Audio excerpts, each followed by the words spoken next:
pemikiran hadis Ignaz Goldziher dan Joseph Sack gitu. Nah, bisa dicermati di makalahnya Bu Sulistori ini ada paling tidak ada 3 pemikiran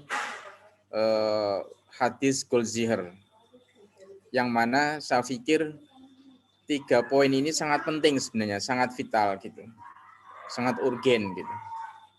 Yang pada prinsipnya adalah 3 pemikiran ini mempersoalkan otentisitas hadis Nabi. Nah, yang pertama juga ditulis oleh Bu Sulistori ini.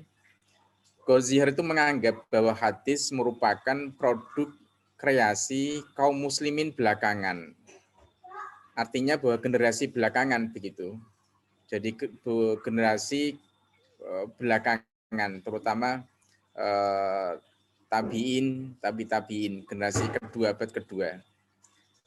Nah, ini bisa kita cermati. Jadi bisa kita cermati dalam bukunya Ignaz Goldziher Muslim Studies ya, volume kedua.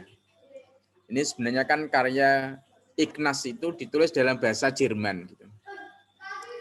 Tapi kemudian diterjemahkan dalam bahasa Inggris. Nah, kalau dalam bahasa Jerman itu Muslim Studien bahasa Jermannya.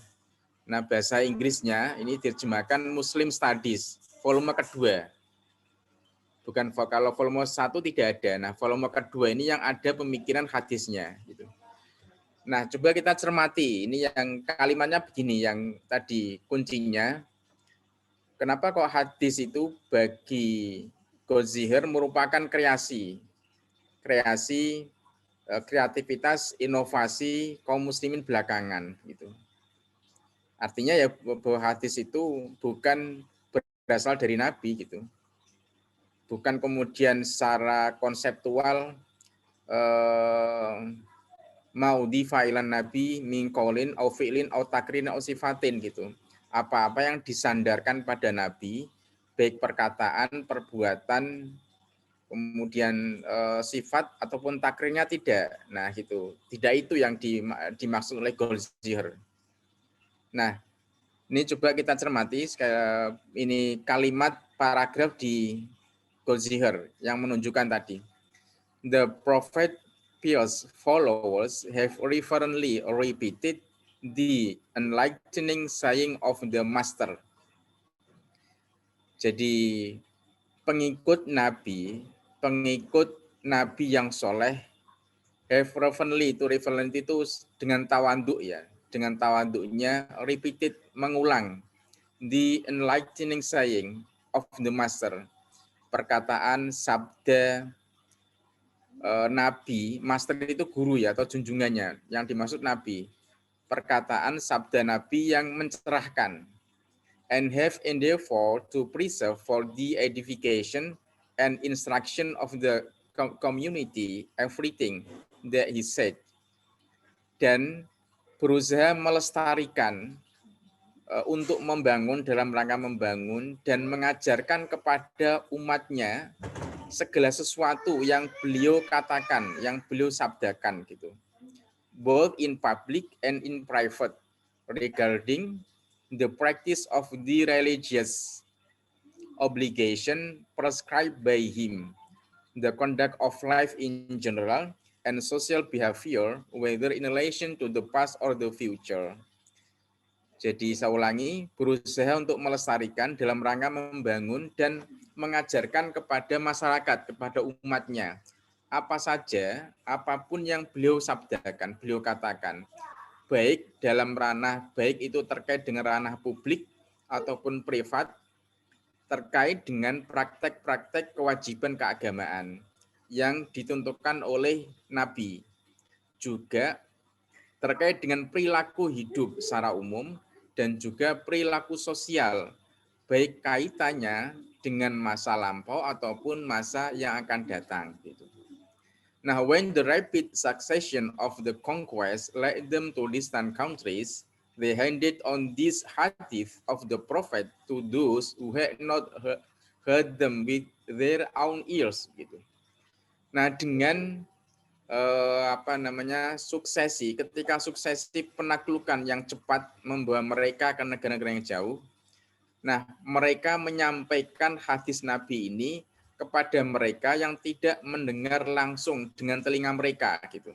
Ini artinya ketika kan dalam sejarah itu kan Islam kemudian meluas ya, nanti sampai ke Persia, sampai ke Irak, ke Mesir, sampai kemudian ke India gitu, kalau paling timur begitu. Nah, mereka kan tidak mendengar dengan Nabi secara langsung. Nah, ini kemudian oleh para sahabat, para generasi sesudahnya disampaikan kepada mereka tadi yang mereka temui di negara-negara yang tadi yang jauh itu. And after his death, nah setelah wafat Nabi ini, they added many salutary saying, which was thought to be in accord with his sentiment, and could therefore, in their view, legitimately be ascribed to him.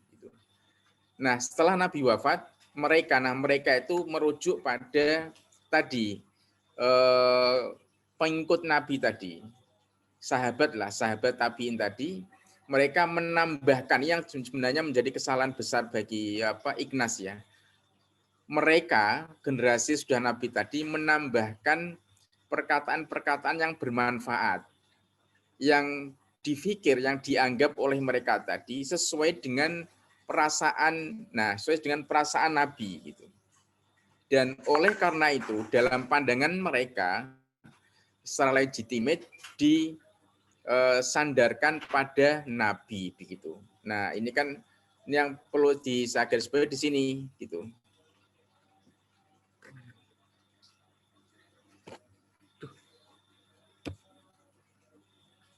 Nah, ini yang menjadi pokok poinnya. They added many salutary saying.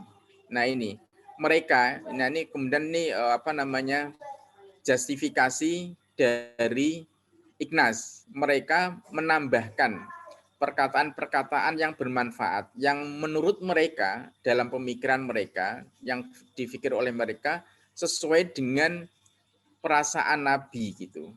Perasaan Nabi, dan oleh karena itu dalam pandangan mereka dilegitimasikan, disandarkan pada Nabi. Nah, gitu. Ini bisa dibaca di Muslim Studies volume 2 halaman 18 gitu. Gitu. Nah, ini yang pertama. Jadi Ignas sekali lagi menganggap hadis itu bukan berasal dari Nabi gitu. Tapi hanya kreativitas,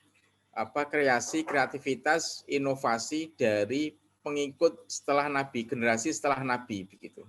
Nah, ini terutama pada abad kedua Hijriah gitu. Nah, pemikiran yang kedua dari Ignas adalah menganggap hadis ini yang disandarkan pada Nabi Muhammad dan para sahabatnya yang terhimpun dalam kumpulan hadis-hadis klasik bukan merupakan laporan yang otentik, tetapi merupakan refleksi doktrinal dari perkembangan politik sejak 2 abad pertama sepeninggal Nabi. Nah, ini juga ada dalam selanjutnya halaman 19. The hadith will not serve as a document for the history of the invasi of Islam. Gitu.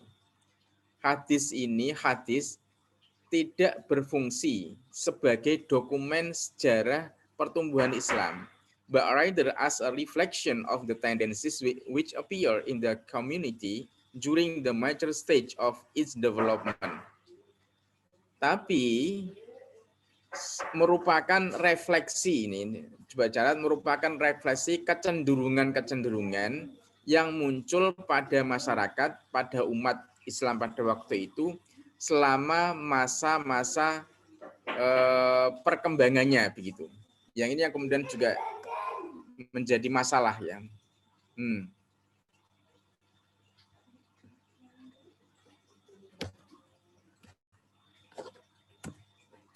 Jadi ini yang kemudian juga menjadi masalah bahwa menurut Ignas ini hadis bukan merupakan laporan yang otentik yang kemudian berasal dari Nabi dan para sahabatnya, akan tetapi merupakan refleksi kecenderungan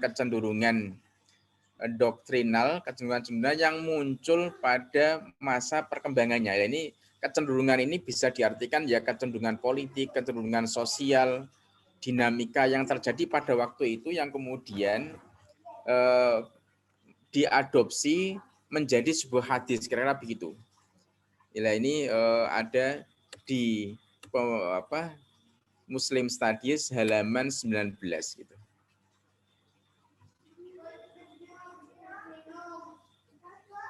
Nah, kemudian yang keduanya ini. Yang ketiga, ini juga menurut Ignaz, tradisi penulisan hadis ini merupakan pengadopsian dari gagasan besar agama Yahudi gitu. Tidak semata-mata bahwa itu berasal dari Islam.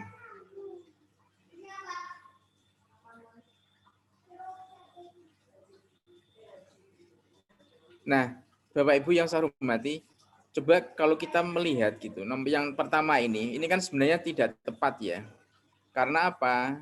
Kalau kemudian dikatakan bahwa hadis ini merupakan kreativitas generasi sudah Nabi, sejarah berkata sebaliknya gitu. Jadi pada masa Nabi, meskipun ada larangan untuk menulis ya, memang kan dalam Sahih Bukhari, Sahih Muslim, man kataba alayya falyatabawa maq'adahu finnar begitu. Jadi barang siapa menulis dariku gitu, bersiap-siaplah untuk menempati tempatnya di neraka gitu. Itu Sahih Muslim, Bukhari meriwayatkan itu gitu. Memang betul bahwa ada larangan untuk menulis hadis, maksudnya mengkodifikasikan hadis. Jadi melakukan kodifikasi atau pengumpulan hadis dalam suatu buku ya, suatu koleksi, suatu katakanlah kitab gitu. Akan tetapi yang difahami adalah meskipun tidak dibukukan, tapi para sahabat pada waktu itu juga menuliskan dalam ya sohifah begitu. Makanya dalam sejarah itu ada sohifah as-sodiqoh gitu. Jadi yang mana as-sohifah as-sodiqoh ini adalah lembaran-lembaran yang di situ berisi sabda-sabda Nabi begitu. Jadi tapi tidak dibukukan gitu. Jadi ini kalau sohifah as-sodiqoh ada manuskripnya sebenarnya, gitu. Ada manuskripnya yang masih tersimpan pada masa sekarang begitu. Nanti bisa kita lihat. Sehingga kalau kemudian direfleksikan dengan bukti sejarah, tuduhan dari Ignaz ini sangat lemah gitu. Buktinya tadi, kalau kemudian generasi sudah hanya yang membuat hadis, padahal pada masa Nabi ini sudah ada as-sohifah as-sodiqoh gitu. Sebagai bukti bahwa hadis pada waktu itu telah ditulis oleh para sahabat gitu. Meskipun tidak dibukukan dalam suatu kitab induk gitu.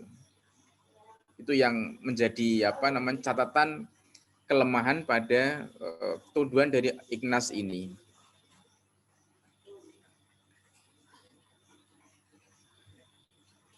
Nah, kemudian yang kedua ini juga saya pikir juga terkait dengan yang pertama tadi. Kalau kemudian hadis klasik bukan merupakan laporan yang otentik, ya tentunya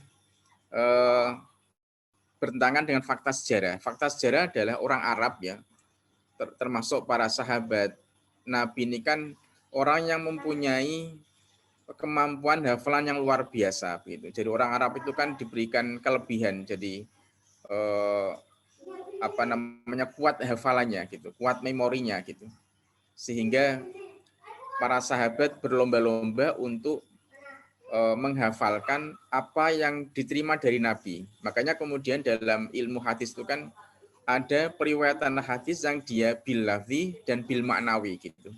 Jadi kalau bil lafzi redaksinya sama persis bagaimana yang disabdakan Nabi, tapi kalau bil maknawi meskipun redaksinya berbeda akan tetapi substansi maknanya sama gitu. Jadi ini juga saya pikir perlu diperdebatkan terkait dengan tuduhan Goldschmidt bahwa hadis bukan merupakan laporan yang otentik, tapi merupakan refleksi doktrinal, perkembangan politik, sosial, yang ada pada abad kedua Hijriah gitu, terutama ini pada masa dinasti Umayyah abad kedua itu.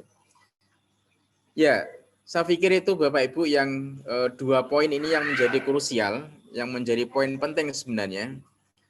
Kalau 2 poin ini aja sebenarnya sudah menunjukkan gitu bahwa Golzihar ini meragukan hadis ini berasal dari Nabi gitu. Jadi ini yang tentunya bertentangan dengan persepsi kita bahwa hadis merupakan sumber hukum kedua setelah Islam, setelah Al-Quran begitu. Yang tentunya menempati posisi yang sangat penting dalam